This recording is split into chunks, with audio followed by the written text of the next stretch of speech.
Makanya takwa itu tidak melulu bukan hanya ibadah kita yang langsung mahdoh kepada Allah, tapi ada ibadah yang bisa menyempurnakan takwa kita. Ibadah ghair mahdoh, ibadah yang terkait kepada sesama manusia, ibadah yang terkait kepada sama hamba Allah. Di antaranya adalah menyantuni anak-anak yatim, di antaranya adalah membantu anak-anak yang sudah sampai waktu untuk wajibnya khitan, mereka belum memiliki kemampuan atau mereka belum memiliki dukungan, didukung langsung oleh pemuka-pemuka agama, oleh pemuka-pemuka masyarakat yang mengadakan santunan massal. Dukungan mereka dapatkan, anak-anak yang belum berani jadi berani, yang belum ada biaya digratiskan. Ini menandakan salah satu bentuk takwa kita kepada Allah Subhanahu wa taala. Hablum minallah, hablum minannas. Hari ini yang puasa Muharram di hablum minallah. Gak cukup dia puasa mulu, gak cukup dia sholat terus, gak cukup dia wiridan aja. Kalau sama sesama dia nggak peduli, kalau sama orang susah dia nggak ngeh, kalau sama anak yatim dia nggak sayang, dia nggak peduli. Di sanalah jalan murkanya Allah Subhanahu wa taala, ketidakpeduliannya orang kaya kepada orang miskin, ketidakpeduliannya para pejabat kepada rakyat, ketidakpeduliannya para orang alim kepada orang-orang yang bodoh, ketidakpeduliannya orang-orang yang kuat kepada orang yang lemah. Di sanalah banyaknya cobaan, musibah yang dijadikan oleh Allah Subhanahu wa taala sebagai peringatan, sebagai kasih sayang bagi orang yang beriman. Cobaan kalau jatuh sama orang yang beriman itu peringatan kasih sayang Allah, biar kita balik lagi, karena kita mesti diingetin. Tapi kalau kenanya sama orang kafir, bukan sama orang yang beriman, itu DP.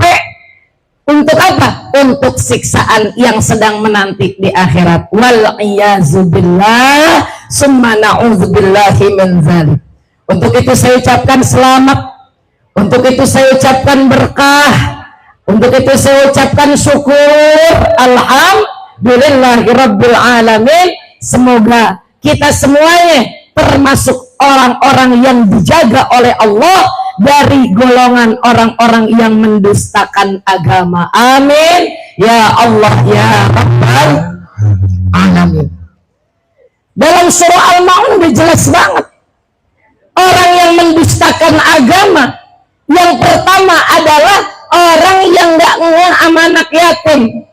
Tapi kalau dia peduli sama anak-anak yatim, disayang tuh anak yatim, dikasih tuh anak yatim, kayak ngaji tuh anak yatim pakaiannya nggak pakai dekilan endek komo nggak, tuh anak yatim pakaiannya bagus. Kenapa? Berarti orang Islam di sekitarnya pakai dia punya hukum Allah, pakai dia punya kepengenan, pengen bersama Rasulullah kelak di dalam surga. Kahataini, Nabi mencontohkan seperti dua jari tengah dekatnya bersama Rasulullah Sallallahu Alaihi Wasallam nanti di dalam surga. Amin ya Allah ya Rabbal alamin.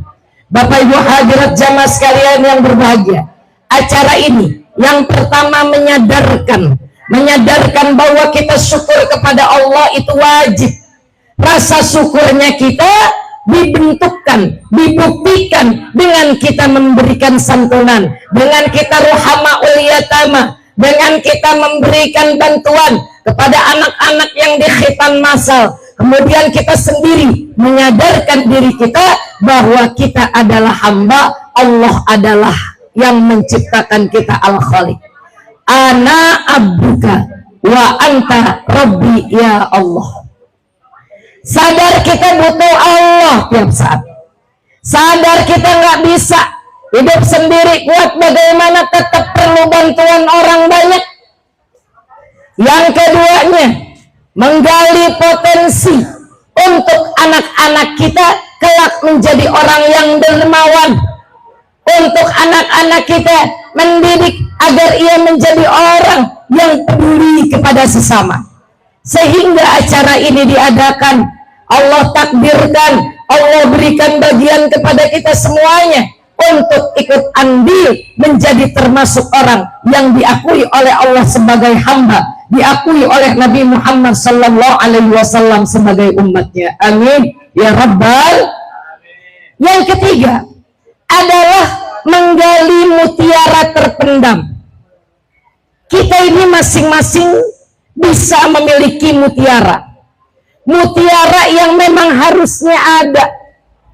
Yang pertama, orang itu akan berkilau. Siapapun dia, anak kecil atau orang dewasakah, laki-laki atau perempuankah, gali mutiara yang terpendam itu yang pertama ketika dia mampu menahan emosi.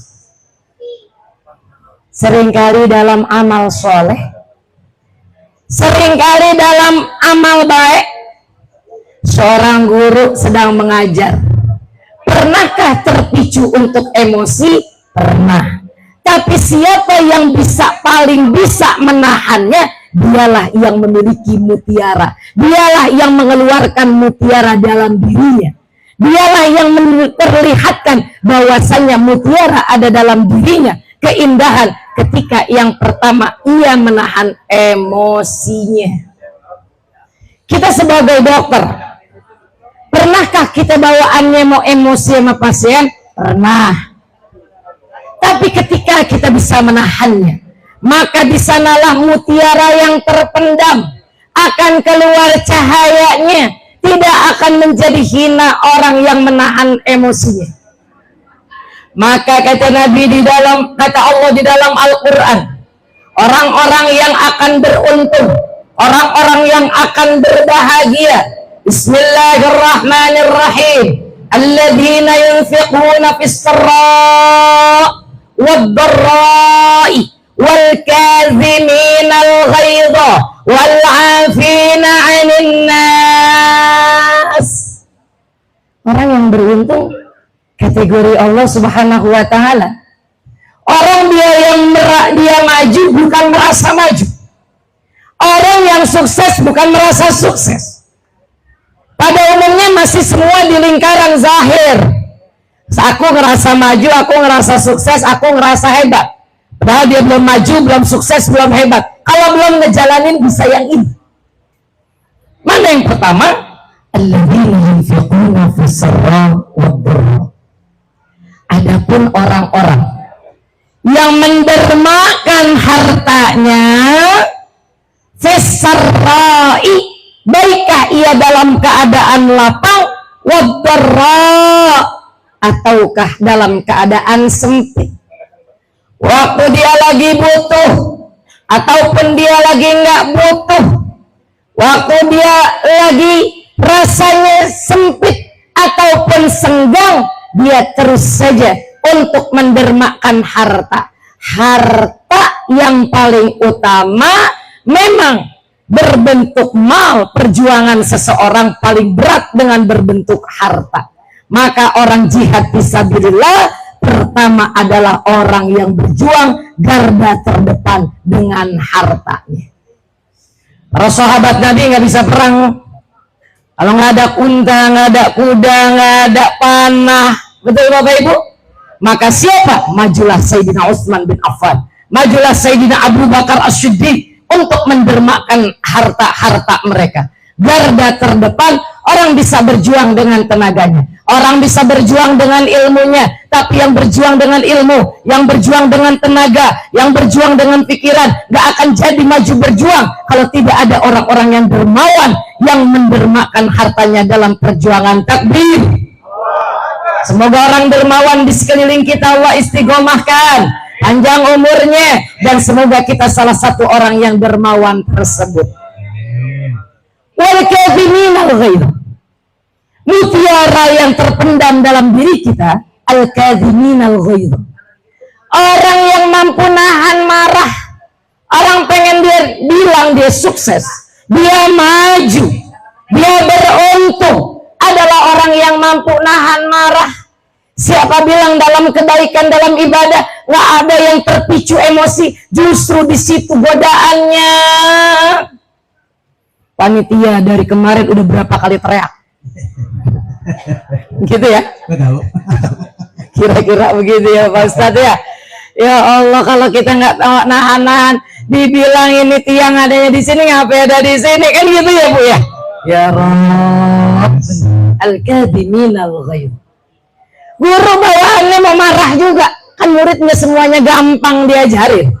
Ada yang romannya belot banget, sampai gurunya nanya dalam hati, ini maknya ngasih makan apaan?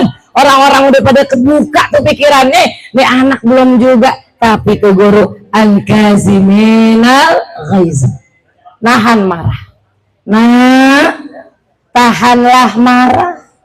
B, tahan marah kita.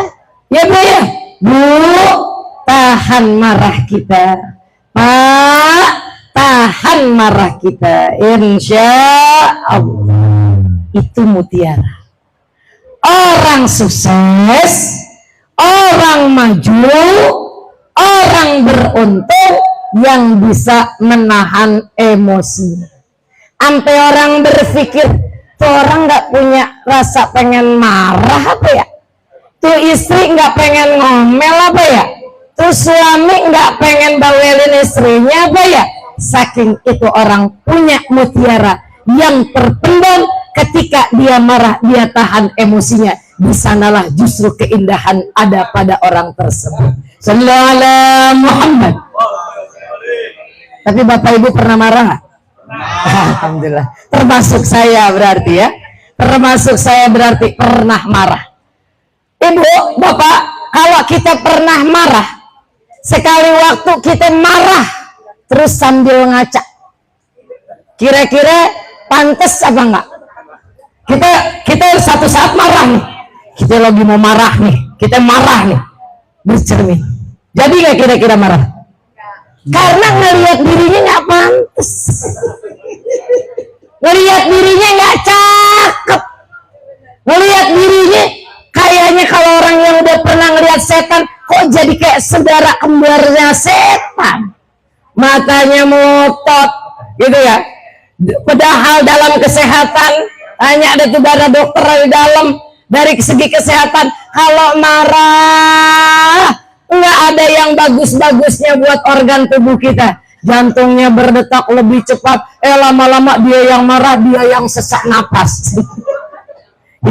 Istrinya yang dimarahin santai, besi baji yang lagi marah-marah malah sesak napas, sesak napas malah ngomelin bininya, ketahuan dia yang lagi ngomel. Mudah-mudahan kita termasuk orang yang bisa jaga emosi, jaga amarah, supaya kita termasuk jadi orang yang beruntung, dan juga semoga mutiara itu keluar sehingga kita menjadi orang yang oleh Allah dikhususkan. Yang kedua, orang yang punya mutiara indah itu adalah orang yang mampu menutupi kesusahannya. Sampai orang mengira, si ibu itu mah enak banget kayaknya deh. Bu guru itu enak banget deh kayaknya. Kayaknya dia si suaminya sabar, sayang, dan bantuin banget kali ya. Gitu ya. Kata orang-orang, kayaknya sih dia suaminya ngasih lebih dari yang dia butuhkan deh.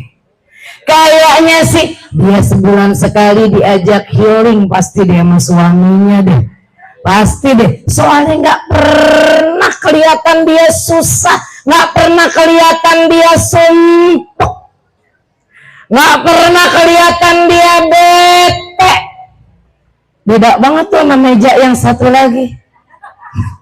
Beda banget tuh sama meja yang sebelahnya. Kalau sumpah di rumah dibawa-bawa ke tempat kerja. Jangankan kita, jelas aja diomelin. Ada kan yang tipe begitu Bu? Ada. Kalau di kalangan bapak-bapak ada juga? Oh gitu. Jadi BT-nya dari rumah dibawa ke tempat kerja gitu. Ya salam. Oh saking gak nahan, ya Allah, ada yang curhat. Masya Allah, mudah-mudahan Bapak Allah mudahin semua urusannya. Biar bete-betenya nggak kebawa ke tempat kerja. Masya Allah, semoga dibahagiain dunia dan akhiratnya. Amin ya Rabbal. Mutiara indah ketika kita mampu menutupi semua permasalahan dalam hidup kita. Jadi doa, Bu. Jadi doa, Pak. Ada orang yang bilang, Pak Ustadz pembawaannya enak banget dah, tenang banget gitu. Jangan GR Pak Ustadz ya. Jangan habis itu kembang kempis hidung, terus akhirnya banding-bandingin yang uji sama yang di rumah yang lagi ngomel gitu ya. Masya Allah. Kebawa pembawaannya tenang. Pak Ustadz istrinya soleha banget ya. Amin. Pak Ustadz mah cukup rezekinya ya Pak Ustadz. Amin. Pak Ustadz anaknya kayaknya nurut-nurut deh. Amin. Nggak usah klarifikasi. Ya Bu, Ibu mah cuma ngelihat di luar saya aja Bu. Ibu mah nggak tahu Bu, ya Allah Bu. Kalau saya belum minta untuk ditemenin makan, bukan pernah kali di samping saya pernah dengar istri saya lagi dengerin ceramah Siti Rabi'atul Adawiyah yang suaminya makan dia di sampingnya bawa selampe sama sapu, tuh sapunya Rabi'atul Adawiyah buat ngebuk kalau emang tuh masakannya nggak enak, kalau emang suaminya komplain itu, kemudian sapu tangannya kalau saya lagi gerah-gerah, lagi keringetan kepedesan, kali itu bini saya ngelapin saya lagi hoam kepedesan. Terus itu Rabi'atul Adawiyah begitu. Bapak bisa bilang manja karena isi Bapak nggak begitu. Kalau Bapak punya istri yang begitu kayaknya seneng juga. Masya Allah. Pak, yang mana yang kurang enak Pak? Doain, nanti aku perbaiki. Kalau Papa nggak ridho, aku daripada nanti di akhirat, nanti dipukul malaikat, sekarang aja Pak pukulnya Pak. Ibu-ibu ada yang begitu? Aduh sama amat. Gitu ya. Nggak ada yang begitu Ibu. Masya Allah, emang nggak ada Rabi'atul Adawiyah di sini itu ya. Masya Allah. Bapak yang lagi dibilang enak, tenang, rumah tangganya berkah, nggak usah klarifikasi, amin aja, amin.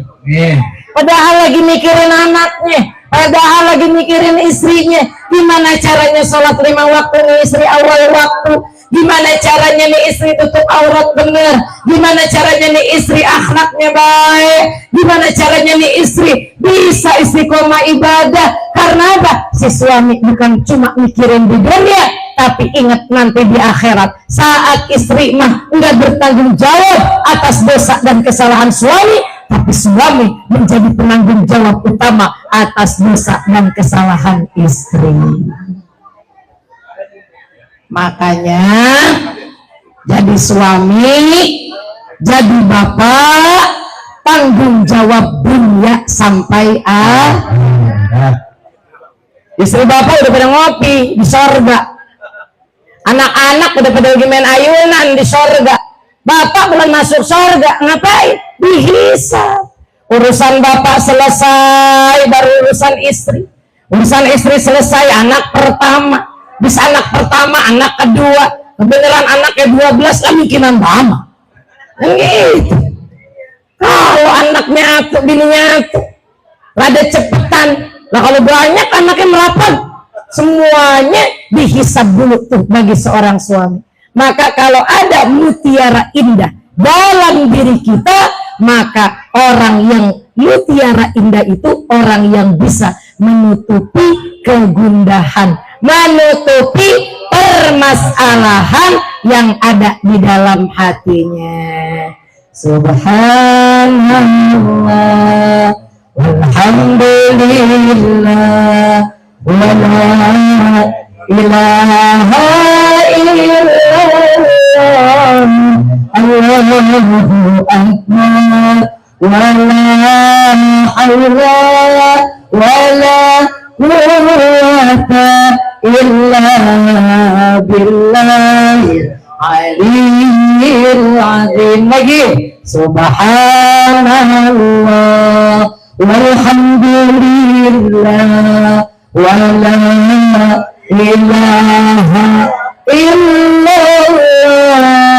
Allahu akbar wa la hawla wa la quwwata illa billahil aliyyil azim. Masya Allah, bisritan biar cepat sembuh ya dek. Jadi anak yang soleh, jadi anak yang takwa, taat sama kedua orang tua, berguna bagi agama nusa dan bangsa. Kelak dialah menjadi orang kaya yang dermawan yang akan menyantuni anak-anak yatim. Amin ya rabbal alamin. Yang ketiga, mutiara yang sedianya mungkin orang nggak sadar bahwa itu adalah mutiara. Mutiara itu apa sih? Hal indah yang berkilau-kilauan. Yang ketiga, orang yang mampu menutupi kekecewaan meskipun hal yang sedikit, meskipun hal yang sepele. Kadang kita hal sepele nggak bisa nutupin tuh. Temen kita udah WA, bawain nasi uduk ya, ntar diganti di sini. Tapi ternyata yang dibawain tupat sayur. Kan sepele itu, pikir-pikir ya. Salah kan? Kekecewaannya ditampakkan. Kalau gak doyan kalau begini mah. Dia pesenin nasi uduk 3 kali WA. Makanya kalau itu baca dulu ngapa sih? Saya ganti ngomongnya. Ganti ngomongnya ya. Gitu kan? Nah, orang yang mampu menutupi kekecewaan berarti dia orang yang mensyukuri keadaan. Orang yang mensyukuri keadaan. Bapak Ibu udah di WA, jangan makan siang di luar ya. Di kantor ada nasi bok. Pas begitu nyampe ternyata habis. Kecewa nggak? Kecewa. Tapi mutiara yang terpendam itu ketika ia mampu menutupi kekecewaan.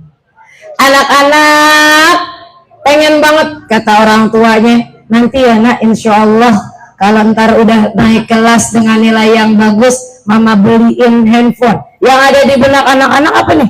Handphone iPhone, apalagi handphone yang bagus-bagus deh, gitu ya. Begitu sampai pada waktunya kita pulang ngambil rapot, ibunya udah kasih surprise. Ternyata yang dibuka bukan handphone yang diinginkan. Kira-kira anak-anak kecewa nggak? Iya tuh katanya. Bapak-bapak masih anak-anak juga kecewa. Nah, anak-anak loh di belakang tuh, iya katanya kecewa. Tapi anak yang paling bagus nilainya di hadapan Allah, dia mampu menutupi kekecewaan. Ya Allah ibu, ya Allah ayah, ini emang handphone yang adik pengenin. Gitu. Oh, udah halma, kayaknya pengalaman waktu kecil. Ya, itu adalah mutiara Bapak Ibu. Anak-anak itu adalah mutiara indah.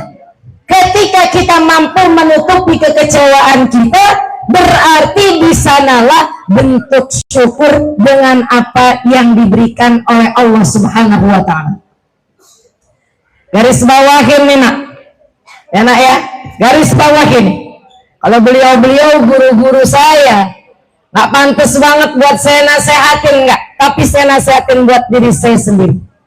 Ingat segala sesuatu, apapun itu, baik urusan agama, baik urusan dunia, baik urusan akhirat, khususnya bab-bab yang terkait pada urusan dunia nih, yang rata-rata kita juga banyak memprioritaskan, juga apapun yang terjadi, garis bawah. Apa yang disebutkan? Masya Allahu kana. Apa yang dikehendaki oleh Allah, apapun akan terjadi. Apapun akan terjadi. Hari ini, jika tidak ada kehendak dari Allah, uangnya buat sewa tenda ada, uangnya untuk santunan yatim ada, dermawan makin banyak yang ngasih, tapi nggak ada izin Allah, kira-kira terjadi nggak? Biar kita tenang, biar kita bahagia, biar kita nggak gampang menyalahkan segala sesuatu. Ada anak nyalain keadaan orang tua, ada murid menyalahkan guru-gurunya, ada guru yang menyalahkan wali muridnya, ada rakyat yang menyalahkan pejabatnya, ada pejabat juga yang menyalahkan rakyatnya.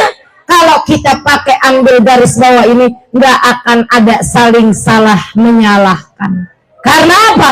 Masya Allahu kana. Apa yang dikehendaki oleh Allah, apapun itu akan terjadi.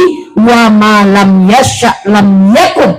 Dan apa yang tidak dikehendaki oleh Allah tidak akan terjadi.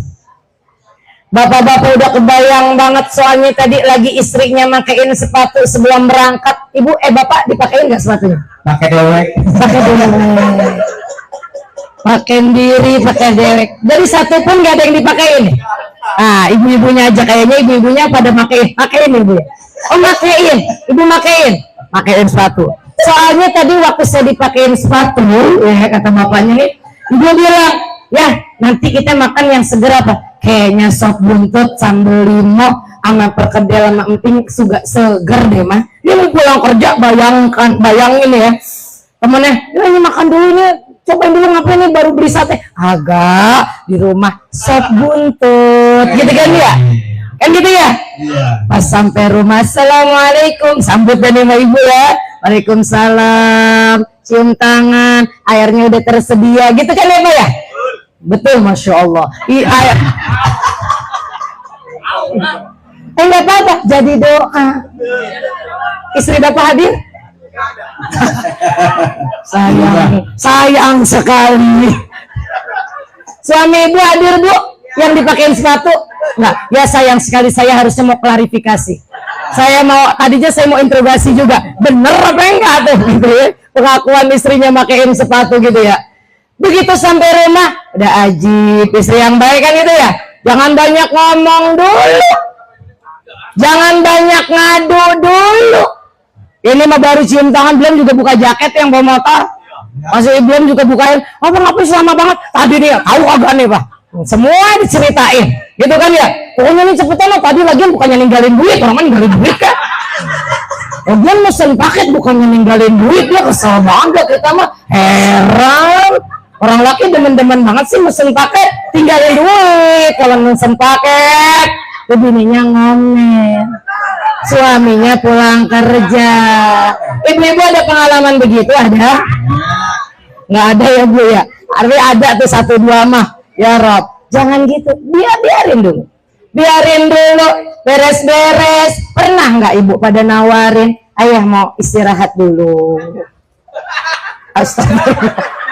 Jujurnya ya Rob, ya, ayah mau istirahat dulu, apa mau dipanasin? Karena sekarang kan kamar mandinya udah ada water heater ya. Kalau yang nggak ada water heater, ayah mau dipanasin air hangat, mau disiapin handuk, atau mau apa dulu nih, mau makan dulu, apa mau istirahat dulu, saya temenin, saya usap-usap, saya kipasin gitu. Atau ibu mau ngipasin karena ada AC, nggak pakai ngusap-ngusap, nirjitin. Sekarang banyak banget tuh tukang urut, panggil aja nggak apa, repot-repotin banget. Ada nggak istri yang gitu rata-rata? Betul. Ya Rob, Bu, Pak, begitu mau makan dulu deh. Orang udah kebayang sop buntut juga kan? Masya Allah, udah habis mandi, udah sholat, udah rapi. Si istri buka tudung saji. Oh, husnuzon nih, husnuzon. Baik sangka kayak dipanasin dulu pancinya, kan sop buntut. Belakang soalnya di situ mah tuh bang ada tempe goreng mau oncom. Ya udah duduk dulu. Lah udah ya makan. Lah iya dah dulu. Lah emang udah anget. Lah apa yang anget? Kagak ada yang diangetin. Lah kan tadi katanya mau masak sop buntut. Agak jadi. Nah apa emang? Lah kagak ada yang jualan. Ingat tuh Bapak. Masya Allahu kana. Apa yang dikehendaki oleh Allah akan terjadi. Oh, kalau gitu ini mah wa ma lam yasha lam yakun. Apa yang tidak dikehendaki oleh Allah tidak akan terjadi. Kira-kira ngomel nggak sih, Bab? Enggak. Ya udah, makan aja yang ada itu, oncom sama tempe goreng. Cuman dengan ada sambal udah segitu doang. Sian banget ya. Tuh, ingat apa rumusnya? Apapun deh yang terjadi begitu juga. Kamu di sekolah berharap banget dengan kamu udah mengikuti les-les, udah kamu udah belajar, udah banget yakin. Emang belum ainul yakin, apalagi hakul yakin sih. Karena baru sampai yakin, kalau udah nerima rapot kan baru ainul yakin tuh. Begitu di hati, pokoknya aku yakin mah kalau aku nih ranking 1. Ternyata rankingnya nggak ranking 1. Kamu nggak akan kecewa, nak. Kamu juga nggak akan gerutu, nangis, nggak. Kalau kamu garis bawahi kata-kata tadi, Masya Allahu kana wa malam yasha lam yakun. Apapun yang dikehendaki oleh Allah, kecilkah, besarkah, banyakkah, sedikitkah, akan ada, akan terjadi selama itu ada dalam kehendak. Hal kecil jika tidak ada kehendak Allah, apapun tidak akan terjadi. Tenang udah. Ibu udah ditugasin jadi MC ini umpamanya. Pas kurang 1 hari acara, loh kok bukan nama saya ya? Kok bukan nama saya yang jadi MC? Mana saya udah ngapalin, saya udah belajar public speaking, terus saya juga udah belajar di depan audiens, terus saya udah cek Allah, suara saya udah memadai 1 hari sebelumnya. Kok bukan nama saya? Oh iya Ibu, mohon maaf ya, Ibu ternyata MC-nya harus digantikan oleh Ibu itu. Ibu ya, kalau Ibu nggak pakai garis bawah ini, Masya Allahu kana wa malam yasa lam yakun, saat itu juga bete. Betul nggak? Kesel nggak kira-kira? Ya iyalah, kata Ibu. Emang ucapan gampang tuh, qadarullah. Qadarullah ternyata harus Ibu. Qadarullah, syukur-syukur dah saya nggak jadi MC, dia lagi ngobatin hatinya sendiri udah. Gitu kan ya? Nah, padahal kalau kita garis bawahi udah yang tadi, apapun yang terjadi, harapan anak kita kuliahin kedokteran biar jadi dokter bocah. Lah dia jadi guru, kan gitu ya? Harapan kita jadi guru tuh anak kita kuliahin, kita sekolahin, kita pesantrenin. Lah tuh anak mauan dagang beras. Kan banyak kan terjadi? Masya Allahu kana wa malam yasha lam yakun. Akan tenang buat kita ngejalanin apapun, akan ridho kita nerima apapun yang ditakdirkan oleh Allah, asalkan kita tahu bahwasanya yang mengendalikan remote control dalam kehidupan kita adalah Allah, dan kita jadikan remote itu Masya Allahu kana wa ma lam yasha lam yakun.